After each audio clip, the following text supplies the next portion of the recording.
السلام علیکم ورحمۃ اللہ وبرکاتہ۔ اللہ اکبر لا الہ الا اللہ واللہ اکبر اللہ اکبر وللہ الحمد۔ یہ ایام تشریق میں تکبیرات ہوتی ہیں جو پڑھتے رہنا چاہیے ہر فرض نماز کے بعد بھی اور اس کے بعد بھی۔ آپ سب حضرات کو عید کی خوشیاں بہت بہت مبارک ہوں۔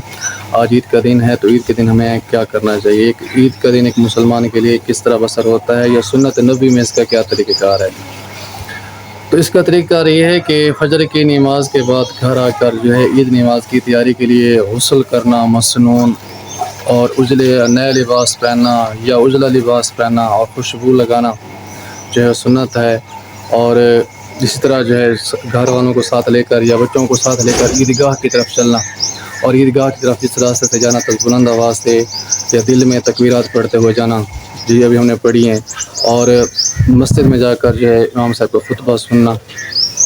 اور عید نماز ادا کرنا واجب ہے۔ عید نماز کی ادائیگی کے بعد مسلمانوں سے ملاقات کرنا ملنا اور اس کے بعد گھر آ کر جو سب سے بڑا کام ہوتا ہے جس کو عید قربان کا نام اسی وجہ سے دیا گیا کہ قربانی کر کی جاتی ہے۔ یہ جو قربانی کا جانور ہوتا ہے اس کا باقی جانوروں سے زیادہ خیال رکھنا پڑتا ہے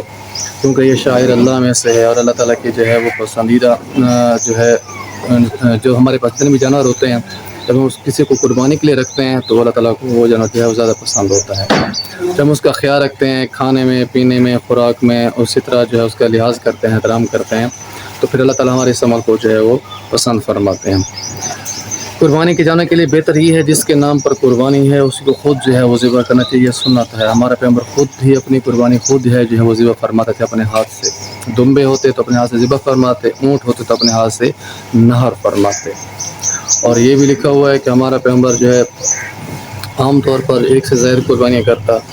ایک قربانی اپنی طرف سے اور باقی جو ہے وہ اپنے امت کے غرباء اور یتامہ کی طرف سے جو ادا کی جاتی۔ اور آخری سال جب آپ نے حج کیا تھا تو آپ نے 100 جو ہے اونٹ جو اللہ تعالیٰ کی راہ میں جو ہے وہ قربان کیے تھے، ان کو نہر کیا تھا اپنے ہاتھ سے۔ اور قربانی کا جو جانور ہوتا ہے اس کو ذبح اگر اپنے ہاتھ سے نہیں بھی کروا رہے تو کسی سے بھی کروا رہے ہیں تو پھر بھی وہاں پہ موجود ہونا جو ہے وہ ضروری ہے اور ان کے مالک کی اجازت سے ہی جو ہے وہ قربانی جو ہے ہو سکتی ہے۔ چند باتوں کا خیال رکھنا ضروری ہے قربانی کے جب جانور ہو رہا ہوتا ہے کیونکہ اس کے بارے میں کہا گیا ہے کہ قربانی والے دن اللہ تعالیٰ کے یہاں سب سے پسندیدہ عمل جو ہوتا ہے وہ جانور کا خون بہانا ہوتا ہے۔ اس سے بڑھ کر اور کوئی عمل جو ہے اللہ تعالیٰ کے یہاں مقبول اس اعتبار سے نہیں ہوتا اتنا ثواب قربانی کے خون بہانے کا ہوتا ہے۔ قربانی کے جانور کا خون زمین پر بعد میں گرتا ہے اور اللہ تعالیٰ کے یہاں اس کو جو ہے قبولیت پہلے جو ہے وہ ان کے مقدر میں لکھ دی جاتی ہے۔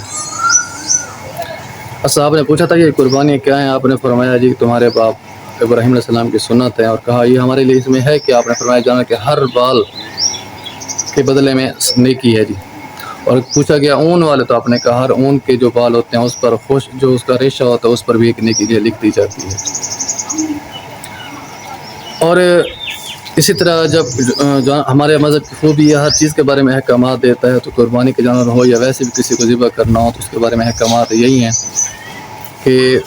تیز دھار آلے کے ساتھ اس کو ذبح کرنا تاکہ جانور کو کم سے کم تکلیف پہنچے، اور قبلہ کی طرف رخ اس کو لٹا دینا اور بسم اللہ اللہ اکبر کہہ کر تیز جو ہے وہ چھری چلانا، اور جب تک اس کا جسم ٹھنڈا نہ ہو جائے اس وقت تک اس کی کھال نہ اتارنا۔ ٹھیک ہے جی، یہ اس میں، اور اس کوئی بھی جانور بھوکا ہو یا پیاسا ہو اس کو ذبح نہیں کرنا چاہیے، اس پر پابندی لگا دی گئی ہے۔ اور گوشت کی جیسے گوشت تیار ہو جائے تو اس کی تقسیم کا عمل بھی ساتھ ساتھ جو ہے وہ شروع کر دینا اور اس کے 3 حصے کرنا، یہ تقوی کا تقاضا ہے کیونکہ قرآن کی آیت ہے اس کا مفہوم یہ ہے کہ اللہ تعالیٰ کے پاس تمہارا نہ گوشت پہنچتا ہے نہ تمہارا خون پہنچتا ہے، ہاں تمہارے دلوں کا تقوی ضرور پہنچتا ہے۔ تو تقوی کا تقاضا یہی ہے کہ ہمیں بھی بھوک لگی ہوئی ہے، ہمیں بھی اچھے کھانے ہیں، تو بالکل اسی طرح ایک اور انسان ہے جس نے قربانی نہیں کی، اس کو بھی بھوک لگی ہے اور اچھا کھانے کا دل اس کو بھی کر رہا ہے، تو کوشش یہ کرنی چاہیے کہ تقوی کا تقاضا ہے کہ جس وقت ہمارا کھانا تیار ہو اسی وقت میں اس کا کھانا بھی تیار ہو جائے، ورنہ اگر ہم اس کو دیر کریں گے تو جتنی دیر ہوتی جائے گی اتنا ہی غریب کا احساس کمتری جو ہے وہ بڑھتا چلا جائے گا اور اس کے دل میں جو ہے غریبی کا احساس زیادہ شدت کے ساتھ آئے گا۔ تو ہمارا مذہب کہتا ہے مل بانٹ کر خوشیاں بانٹنی چاہیے، کھانا ہے تو مل بانٹ کر، رہنا ہے تو مل بانٹ کر، خوشیاں ہیں تو وہ بھی مل بانٹ کر، تو دیر نہیں کرنی چاہیے، فوری طور پر وہاں پر پہنچا دینا چاہیے۔ اچھا کھانا اور پھر اپنے گھر والوں سے اور رشتہ داروں سے اور قریبی دوستوں سے اور تعلق داروں سے ملنا اسی لیے اس دن کو جو ہے منانے کا مقصد یہی ہوتا ہے کہ ویسے تو سارا سال مصروفیت کا سال ہوتا ہے، ہر ایک شخص اپنی اپنی مصروفیت میں ہوتا ہے،